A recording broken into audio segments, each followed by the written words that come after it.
तो ईरान में अनरेस्ट लगातार बढ़ता जा रहा है। प्रदर्शनकारी बहुत बड़ी संख्या में सड़कों पर उतर रहे हैं। मुसीबत भी है, चुनौती भी है। खामेनेई कंट्रोल करने की कोशिश तो कर रहे हैं अवधेश जी, लेकिन क्या कंट्रोल कर पाएंगे खामेनेई? ये मामला ज्यादा बढ़ गया है या सब कुछ कंट्रोल में है अभी? देखिए, जो 1979 की इस्लामिक क्रांति थी, जो कि एक इस्लामिक मॉडल की स्थापना थी और सुन्नियों के अलावा एक शिया खलीफा के तौर पर उन्होंने अपने को स्थापित किया, जिसको हिजबुल्लाह बोलते हैं। वो हिजबुल्लाह कोई नाम नहीं होता है। तो ये जो खमैनी साहब थे, अब इनके पिताजी थे, फिर वो वो मुझे ये इस प्रदर्शन का अभी जो एक निष्कर्ष है कि उस प्रकार के इस्लामिक मॉडल को ईरान की जनता के बहुमत ने कभी दिल से स्वीकार नहीं किया।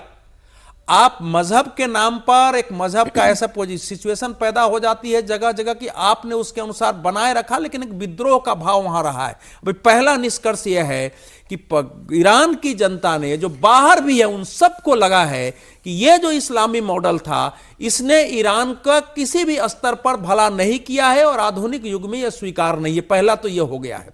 लेकिन इतना आसान भी नहीं है। अब खमैनी साहब आके अगर इस्लाम का नाम लेते हैं तो ये इसमें से सत्ता परिवर्तन के बाद भी वहां युद्ध जारी रहने की, मजहबी युद्ध जारी रहने की संभावना है।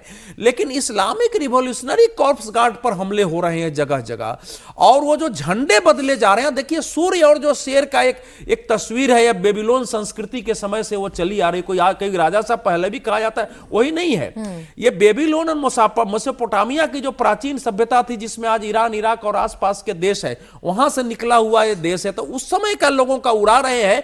और जो खमैनी साहब का भाषण था, उसमें उन्होंने फिराओं और सारा गया है कहा है। लेकिन इसमें मूल प्रश्न है कि अगर ईरान में अनरेस्ट है तो यह दुनिया के लिए चिंता का विषय होता चाहिए। अकेले अमेरिका को कैसे अधिकार मिलता है कि हर जगह वही जाके हस्तक्षेप करे और समाधान करे? ये जो समस्या आ रही है वो ये आ रही है कि आप आके वहां अटैक करेंगे।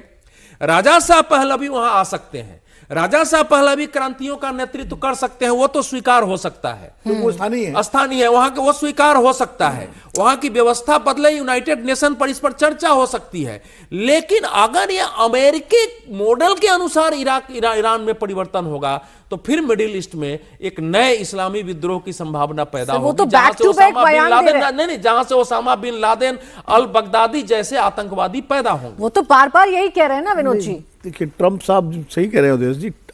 एक देश में लोग परिवर्तन चाह रहे हैं, ये उस देश की आंतरिक व्यवस्था है, आंतरिक समस्या है, आंतरिक मुद्दा है। लोग सड़कों पर हैं। अब या तो पहलवी साहब खुद एक कोई पहल करें, वो पहलवी साहब मैंने करूँ, ये खमैनी साहब जो है, कोई पहल करें और लोगों को रीच आउट करें और किसी तरह से एक रास्ता निकालें कि भाई डेमोक्रेटिक रिफॉर्म्स वगैरह किए जाएं, जो कि मुझे उम्मीद लगती नहीं, क्योंकि वो जिस तरह कट्टर इस्लामिक अपने को मानते हैं या हैं भी, उसमें वो कोई नया कोई गुंजाइश देख। तो ऐसे में रजा पहलवी आ सकते हैं, पर रजा पहलवी ऐसी स्थिति में उनको कैसे आ पाएंगे जब तक कि इस मौजूदा खमैनी शासन मौजूद है। देखिए, सबसे बड़ी समस्या ये है ईरान की कि ईरान पे जब से आर्थिक प्रतिबंध लगे हैं तब से वहाँ की अर्थव्यवस्था जर्जर हो गई है। करेंसी की हालत आप लोग देख ही रहे हैं, कितने लाखों का $1 हो गया रियाल का। तो अब जो लोगों की आकांक्षाएं हैं, दैनिक जरूरतें हैं, उनको पूरा करने में खमैनी सरकार जो है, जो इस्लामिक सरकार वहाँ की है, वो सक्षम नहीं है। ऐसे में लोगों का गुस्सा स्वाभाविक है। धर्म के नाम पर, मजहब के नाम पर अब लंबे समय तक लोगों को आप अपने पीछे गोलबंद नहीं कर सकते। खमैनी साहब अगर इतने लोकप्रिय होते तो जनता के बीच आ गए होते।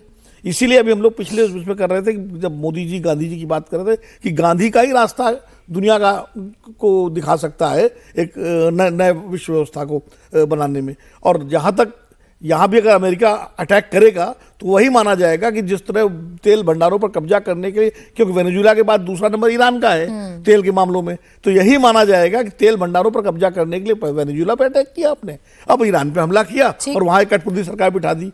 तो ईरान के लोग भी, ठीक है, आज कुछ लोग भले अमेरिका के समर्थन नारे लगा रहे हो, लेकिन लंबे समय तक ईरान के लोग भी अमेरिका के वर्चस्व को स्वीकार नहीं करेंगे।